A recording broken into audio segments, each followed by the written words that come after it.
No country in the world will allow terrorist who's facing a terror charge. He gave birth to a son while sitting in a prison. Operation Sindoor की सफलता के बाद आतंकवाद पर पाकिस्तान को बेनकाब करने के लिए भारत ने अपना सर्वदलीय प्रतिनिधिमंडल अलग अलग देशों में भेजा है। 22 मई से शुरू होकर 5 जून तक चलने वाले इस दौरे में 51 नेता शामिल हैं। इस प्रतिनिधिमंडल में विभिन्न पार्टियों के सांसद शामिल हुए हैं जो पूरी दुनिया में पाकिस्तान की आतंकवादी सोच को एक्सपोज कर रहे हैं। सांसदों के प्रतिनिधिमंडल में AIMIM प्रमुख असदुद्दीन ओवैसी भी शामिल हैं। इसी कड़ी में 31 मई को ओवैसी अल्जीरिया पहुंचे। उन्होंने भारतीय समुदाय को संबोधित करते हुए पाकिस्तान पर तीखा हमला बोला और पड़ोसी मुल्क को बेनकाब करने में कोई कसर नहीं छोड़ी। ओवैसी ने पाकिस्तान को FATF की ग्रे लिस्ट में शामिल करने की मांग भी की है। उन्होंने कहा कि इस्लाम किसी भी व्यक्ति की हत्या की अनुमति नहीं देता है और दुर्भाग्य से यही आतंकी संगठनों की विचारधारा है। अल्जीरिया में बहुदलीय प्रतिनिधिमंडल के साथ पहुंचे ओवैसी ने वहां के थिंक टैंक और वहां रहने वाले भारतीय समुदाय के लोगों से मुलाकात की। इसी दौरान पाकिस्तान को बुरी तरह एक्सपोज करते हुए ओवैसी ने यह भी बताया कि कैसे एक आतंकवादी पाकिस्तान में आधिकारिक रूप से जेल में रहने के दौरान ही पिता भी बन गया। उनका इशारा आतंकवादी जकीउर रहमान लखवी और पाकिस्तान के आतंकियों का हमदर्द होने की ओर था। ओवैसी ने यह साफ किया कि पाकिस्तान किस तरह न केवल आतंकवादियों को पाल पोस रहा है बल्कि वहां वे हर तरह से महफूज भी हैं। ओवैसी ने कहा कि पाकिस्तान वो मुल्क है जहां से आतंकवाद की लहरें उठती हैं।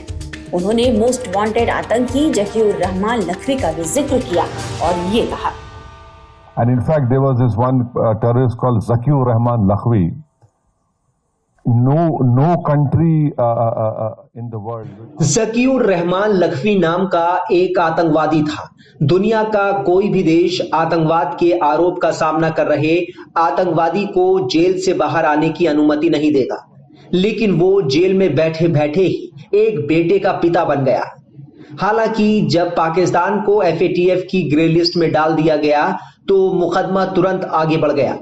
इसलिए पाकिस्तान को फिर से ग्रे लिस्ट में वापस लाया जाए।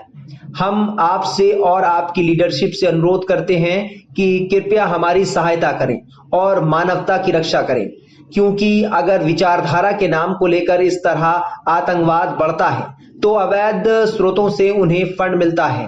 पाकिस्तान भारत को अस्थिर करने में विश्वास रखता है। ये केवल दक्षिण एशिया का सवाल नहीं है, हम चौथी सबसे बड़ी अर्थव्यवस्था हैं। क्या होगा?